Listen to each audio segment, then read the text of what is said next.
Ruth Ross may not be a well-known household name, but most New Zealanders today owe the way they understand the Treaty of Waitangi, or Te Tiriti, or Waitangi, as she called it, to this woman's groundbreaking historical research. Dr. Bain Atwood is a professor of history at Monash University in Melbourne, and he's written a book called A Bloody Difficult Subject that speaks to this kaupapa. We asked him earlier what the inspiration was to write about this topic. Well, of course, the treaty is such an important subject, but more particularly, Ruth Ross published this very important journal article almost 50 years ago. And I came to know of an extraordinary set of papers that she left after she died in 1982. And this set of papers, it's voluminous, it's full of thousands and thousands of letters that she wrote, really interesting, lively, often funny letters. For a middle-class woman of her generation, she swore a lot. The phrase "a bloody difficult subject" is a remark she makes in a letter she wrote in 1972. And I thought she had a really interesting life, sometimes a sad life, but she was something of an outsider, and she came to the treaty much earlier than many Pākehā. Well, she came to the Māori text of the treaty almost before any other Pākehā in New Zealand did. This was in the early to mid-1950s, and there's a really important moment. She and her husband and two young children moved from Auckland and go way up north to Hokianga. And her husband is teaching in the Māori school system, and they're living in this small, rural Māori community. And she's already interested in the treaty by this time, but she engages with local Māori men, two men in particular that she calls rangatira. She brings out one day the Māori text of the treaty, the version that was signed not only at Waitangi, but at Manunu, which was a mission just up the way from where they were living. And there's this really interesting conversation. She's intensely interested in Māori perspectives of the treaty, and that was unusual in the mid-1950s. She had other views about the treaty, but what has come to characterise her work was this interest in the Māori text. She was convinced that the Māori text was very different from the text in English, and that's what drew me into it. So you were a Kiwi living in Australia. You did your PhD on your travels, and they nabbed you and kept you, obviously, because you're so good at what you do. But you're an historian working in Australia. Is this one of the reasons you picked up this particular topic?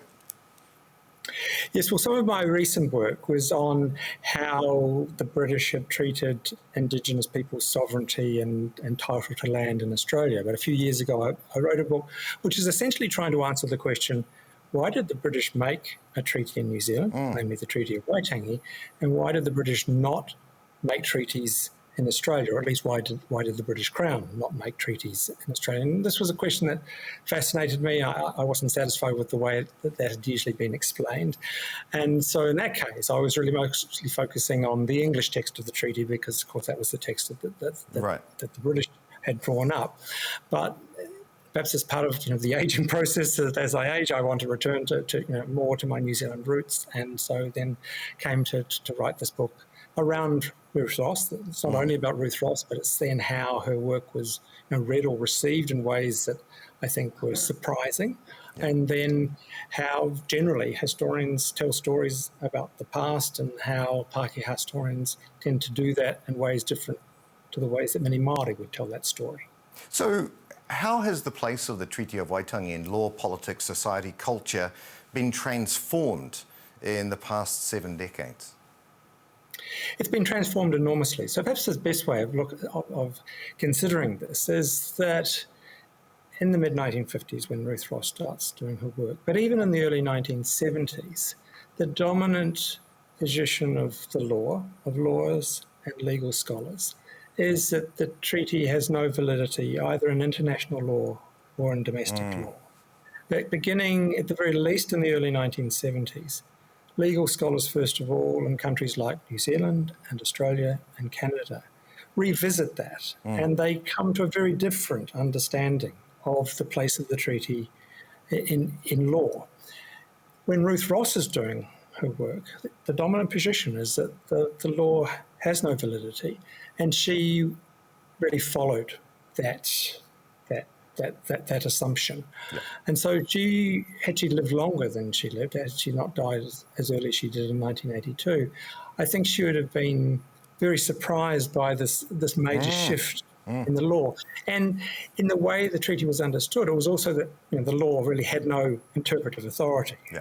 Okay. But what's happened since the early to mid-1980s is that the law, in my view, has now become the dominant idiom, the dominant frame in the way Absolutely. the treaty in Te Tiriti is understood. Look, I just want to say, just before you go, fascinating, interested to know where we can find out more about your book. It just launched. You just launched it yesterday.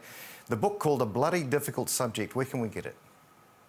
It's published by Auckland University Press. It's available from the press through their website, but at any good bookshop in New Zealand, I dare say we'll be stocking it. Beautiful. Dr. Bain Atwood, Professor of History at Monash University in Melbourne. Thank you for what you're doing and thank you for your time today. Thank you, Neil.